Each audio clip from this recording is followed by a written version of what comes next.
15 तारीख को जब शाम के समय हमारे लोग देखने गए, कमांडिंग ऑफिसर देखने गए, क्योंकि जिम्मेवारी का इलाका उनका था कि चीन के लोग वापस गए कि नहीं, तो उन्होंने देखा कि चीन के पूरे लोग वापस नहीं गए।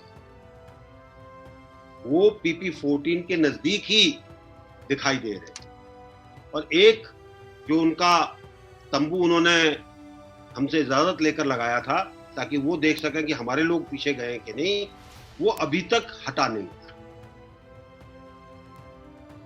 कहा सुनी हुई, तंबू हटाने का हुक्म दिया हमारे कमांडिंग ऑफिसर ने, और जब वो तंबू हटाने लगे चीनी सैनिक, उस तंबू में आग लग गई। उन्होंने क्या रख रखा था किसी को नहीं।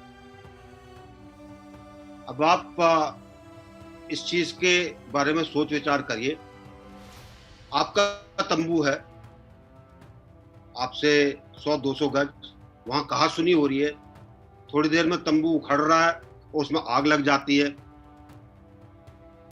पहला ख्याल जो सबके मन में आएगा, उन्होंने आग लगाई, ऐसा ही है ना। तो उसके अंदर वहां पर झड़प, और इस झड़प के अंदर हमारे लोग चीनियों के ऊपर हावी हुए। चीन ने अपने और लोग बुलाए, हमारे लोगों ने भी अपने और लोग बुलाए। चीन के लोग, क्योंकि उनकी तरफ रास्ता थोड़ा ठीक था, थोड़ा जल्दी आ गए। उसके बाद जब हमारे लोग आए तो तकरीबन रात के समय अंधेरे में दोनों सेनाओं के सैनिकों के बीच में जो उनके पास था, हथियार इस्तेमाल करने की इजाजत नहीं है क्योंकि एग्रीमेंट किया हुआ है, और अंधेरे में जहां 500-600 लोग इकट्ठे गुत्थम गुत्था हो रहे हो, एक आदमी अगर इस्तेमाल कर ले हथियार, तो आप सोचिए उसका क्या असर। तो जो कुछ भी वहां पर हुआ, चीनी सैनिक ये सोचकर आए थे कि वो हमारे लोगों पर हावी हो जाएंगे, लेकिन ऐसा हुआ नहीं। आपने हताहत होने वालों की संख्या भी सुनी होगी। पहले 3 के बारे में बताया गया था क्योंकि शुरू में आगे ये 3 ही थे, और उसके बाद जब और लोग आ गए तो उस झगड़े के अंदर कुछ लोग चीन के भी पानी में गिरे, हमारे लोग भी पानी में गिरे।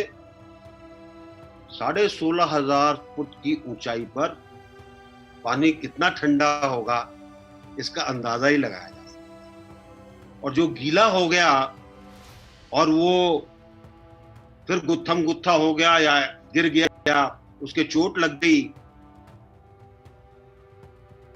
उस ऊंचाई के ऊपर, तो उसकी सुबह क्या हालत होगी वो आप अंदाजा लगाएं। और इसीलिए जो बाकी 17 आदमी जो हमारे शहीद हुए, टोटल 20 थे, 17 जो शहीद हुए, उसके अंदर ज्यादातर ये 17 वो थे जिनके कुछ चोट लगी, जो गीले हो गए और पूरी रात खुले के अंदर वहीं पर रहे।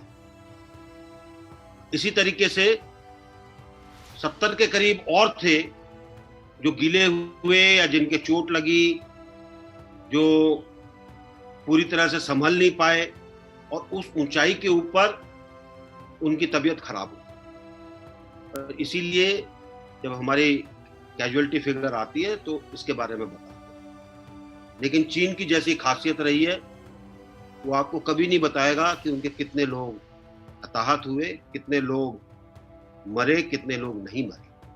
लेकिन जिस तरीके से लोग बाग पानी में गिरे थे या पत्थर से गिरे थे या हमारे लोगों ने जिनकी गर्दनें तोड़ी थी, उसका अगर आकलन किया जाए तो जो एक शुरू के अंदर एक जो संख्या आई थी 40 से ज्यादा की, वो संख्या सही है। उससे ज्यादा हुए होंगे उसकी हम बात नहीं करते, क्योंकि उनके बारे में जिस तरह हमारे ये बाकी 70 के करीब जो गीले होकर बीमार हुए और उनको हॉस्पिटलाइजेशन की आवश्यकता पड़ी, ऐसे ही उनके लोग भी थे।